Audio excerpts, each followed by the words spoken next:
Cari telespettatori, rieccoci insieme, ben ritornati con noi e con i nostri ospiti. Vi presento subito i nostri ospiti, poi entriamo nel merito del tema che sarà molto interessante e riguarda tanti di voi che ci seguite. Allora, Agostino Bonomo, presidente Confartigianato Imprese del Veneto, ben ritornato qui con noi in studio. Buongiorno. Grazie di essere qui con noi. Ben arrivata la professoressa Eleonora Di Maria, docente dell'Università di Padova di Economia e Gestione di Impresa. Buongiorno. Grazie anche a lei. Ben arrivato anche Renato Grotto di Confartigianato Imprese del Veneto, grazie di essere qui con noi. Allora, il tema è molto interessante, ma avrà un momento di approfondimento questo fine settimana, sabato in modo particolare a Villa Autoboni a Padova praticamente, dove ci sarà una convention, un momento di incontro e di confronto, e si parlerà del tema importantissimo della crescita delle imprese artigiane, degli artigiani. Crescita in che termini? In termini di digitalizzazione, non prendete paura, è un'evoluzione, un passo necessitato, importantissimo, che deve essere fatto, perché altrimenti si resta fuori dai giochi e non è bene che sia così. Non per questo viene meno la professione che, lo ricordiamo, è altamente qualificante dell'artigiano e lo sta diventando sempre di più, anzi si dà un valore aggiunto. Ma come? In che termini? Cosa vuol dire digitalizzare l'impresa artigiana? E quelle che le hanno fatto, che cambiamento hanno avuto o subito? Insomma, ascoltate bene quello che ci racconteranno i nostri esperti, chi direttamente con esperienza propria e chi invece perché insegna questo e lo rende più semplice, in modo da non spaventarvi quando poi arriverà il momento di dover fare un passaggio ulteriore. Bisogna crescere e essere competitivi, vero Presidente? Perché sennò... Certo, noi facciamo questa mattinata di studio sabato prossimo proprio per fare il punto della situazione, non soltanto su quello che è il provvedimento di legge Industria 4.0, perché questo è un provvedimento di legge che viene peraltro in un momento in cui le imprese già avevano cominciato ad investire nelle moderne tecnologie, per cui ben venga la legge che dovrebbe facilitare e fare da catalizzatore positivo a questo fenomeno che ormai è in corso da anni, ma appunto è un fenomeno rispetto al quale, come è già stato detto, se non ci si fa i conti con questo fenomeno, che è quello della digitalizzazione, che poi è l'uso di moderne tecnologie, che poi è un'evoluzione che su questi territori c'è sempre stato, perché se questi territori hanno anche indici di internazionalizzazione è perché sono riusciti a stare al passo coi tempi, con tutto ciò che lo scibile umano mette a disposizione per facilitare quello che è il lavoro quotidiano. Allora, il lavoro dell'artigiano, della piccola impresa è caratterizzato un po' da manualità, un po' da saper fare, un po' da saper risolvere i problemi, un po' dall'inventarsi qualcosa di nuovo tutti i giorni. Ebbene, le moderne tecnologie facilitano, vedremo anche con esempi di qualche categoria che magari si pensa non possa essere toccata dai temi della digitalizzazione, dell'utilizzo delle moderne tecnologie, ma bisogna continuare a investire in tal senso. Allora, lei dice moderne tecnologie facilitano il lavoro sostanzialmente. Lo facilitano, lo riducono e per alcuni lo sviliscono perché l'artigiano è l'artigiano, no? Ci mette del proprio, non solo in termini concettuali ma anche pratici. Quindi entriamo sempre più nello specifico e spieghiamo bene cosa vuol dire. Metterci del proprio rimane come tema sullo sfondo, nel senso che oggi si riesce a stare sui mercati se ci si inventa qualcosa di nuovo, se si inventano nuovi prodotti, se si cercano nuovi mercati dove andare a vendere questi prodotti, se si rimane al passo con i tempi, perché non può essere per esempio che da un mancato utilizzo delle moderne tecnologie ci siano dei costi che lievitano, che sono i costi di produzione, ed è evidente che oggi che si fa la guerra sulla competitività a qualità poi costante, perché la qualità è quella che sempre deve esserci, ma a centesimi di euro uno possa pensare che può rimanere fuori con la propria impresa da sistemi, macchinari e appunto digitalizzazione dell'impresa che ti dà la possibilità di produrre a costi più bassi. Ecco, quindi in qualche modo, perché poi l'obiezione che può fare un imprenditore artigiano è dire sì, per fare questa cosa devo investire, quindi, e dopo ho un ritorno e in che termini e come. Lei è anche un imprenditore, certo. Può raccontare qualcosa della sua esperienza o di casi proprio per entrare nello specifico e far capire a chi ci ascolta di cosa stiamo parlando? Facciamo un esempio, per esempio, per un lavoro che nell'immaginario collettivo potrebbe far pensare che è un lavoro che è scevro e comunque fuori da queste tematiche, che è il lavoro dello spazzacamino, che adesso si chiama fumista, che non è solo quello che quel signore vestito di nero con il cilindro che sale sui tetti e va a pulire i camini, ma deve anche fare delle ispezioni derivanti da normative rispetto ai quali questi camini devono sottostare per avere massima sicurezza, per non creare morti per esempio per esalazioni da ossido di carbonio, piuttosto che avere delle fughe di fumi che non arrivano ai filtri e che potrebbero inquinare, per cui è un lavoro che sia anche specializzato. Però magari nell'immaginario collettivo noi pensiamo che lo spazzacamino sia quello che ha la scala, si arrampica sui tetti o con ponteggi o con altre cose, invece anche qui le moderne tecnologie vengono utilizzate con droni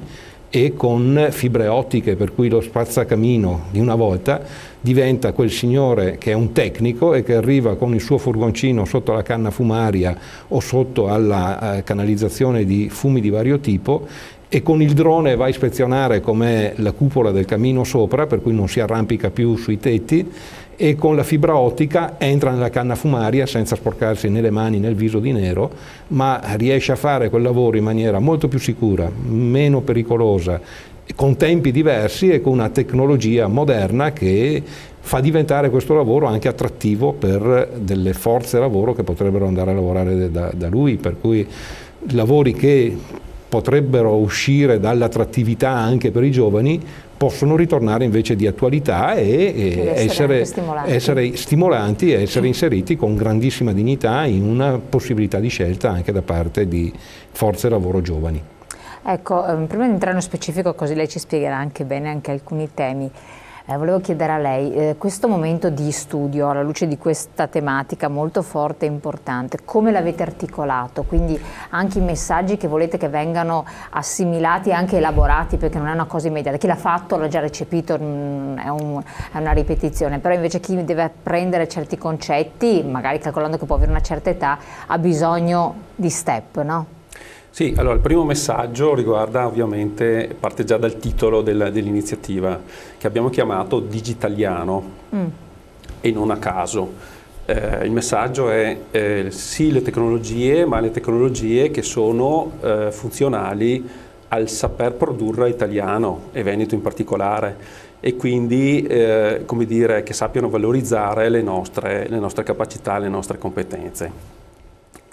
La giornata sarà articolata fondamentalmente in uno spazio di analisi di scenario che occuperà la prima parte con 2 interventi, Enrico Quintavalle, responsabile del nostro ufficio studi nazionali, e appunto Eleonora Di Maria, che approfondirà in particolare il tema di un gruppo particolare di tecnologie, una sezione particolare di tecnologie che normalmente viene indicata con la denominazione di Industria 4.0, e faranno lo scenario iniziale. Da cui emergerà inevitabilmente, ma già lo sapevamo, un ritardo complessivo nell'applicazione, diciamo, nell'estensione, nell'adozione di queste tecnologie, e vorremmo anche cominciare ad indagarne le cause e capirne il perché. E poi una seconda parte dove invece in forma di tavola rotonda avremo raccolti attorno a un ideale tavolo 4 esperti, il Roberto Andreoli di Microsoft, Garrone di Enel Open Fiber,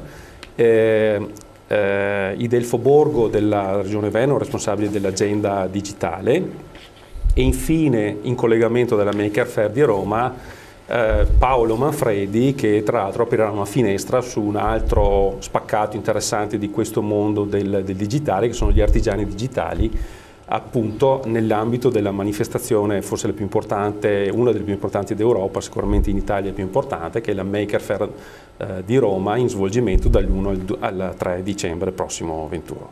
E poi ovviamente le conclusioni che tireremo a fronte di quanto emergerà con temi e proposte di Confartigianato. Ecco, temi e proposte che sono anche molto importanti, provocatori in questo senso.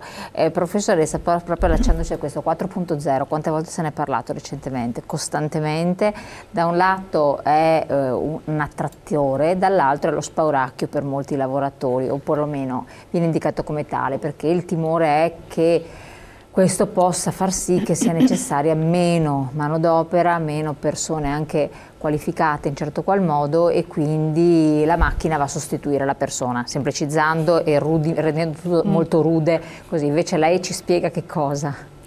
Guardi, noi ci siamo interrogati, abbiamo avviato all'interno dell'Università di Padova un laboratorio proprio sulla manifattura digitale, con l'obiettivo di capire in che modo le imprese, non soltanto di grandi dimensioni, ma anche le piccole e medie imprese, si avvicinassero a questo insieme di strumenti in realtà molto molto ampio. Quindi lei ha citato i robot, ma c'è la manifattura legata al 3D printing, quindi alla stampa 3D, sì. la realtà virtuale, la manifattura legata al laser cutting, tutta una serie di big data, il cloud, quindi la dimensione anche di gestione dei dati. Quindi un set molto ampio di tecnologie, e ci siamo chiesti effettivamente in che modo queste imprese utilizzassero queste tecnologie e gli impatti da un punto di vista dell'occupazione.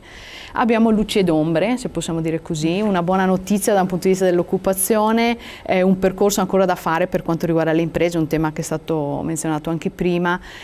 Abbiamo chiesto a oltre 700 imprese che ci hanno risposto, di imprese Nord Italia, quindi con una realtà molto presente, insomma, anche da un punto di vista delle imprese in Veneto, che se avessero adottato una o più di queste tecnologie, quindi 700, gli imprenditori, quindi circa 700 imprese. Un'impresa su 5 ha investito su questo percorso di digitalizzazione, quindi siamo diciamo sulla strada giusta, ma è ancora un percorso abbastanza lungo da fare, sicuramente. Non si Uno potrà... su 5 allo stato attuale, stiamo parlando del settore artigiano. Imprese in settori diversi, quindi la grande, la media e la piccola grande, impresa. media, piccola, però la cosa interessante che mi preme sottolineare è che il 40% delle imprese che adottano sono imprese piccole. Quindi non è un insieme di tecnologie che riguarda soltanto la grande impresa. Nell'immaginario c'è l'idea di una grande impresa che appunto attraverso per esempio una robotica intelligente e sofisticata va a sostituire i lavoratori in linea.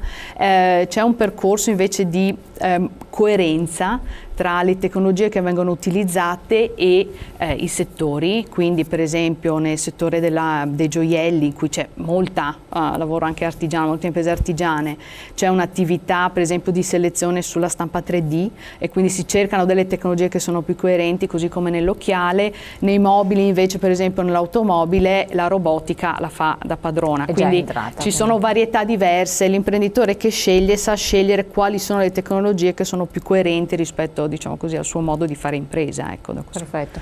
Allora, questo intanto è un po' un contorno, però entriamo sempre più nello specifico, nel merito, però dopo la pubblicità, quindi a tra poco.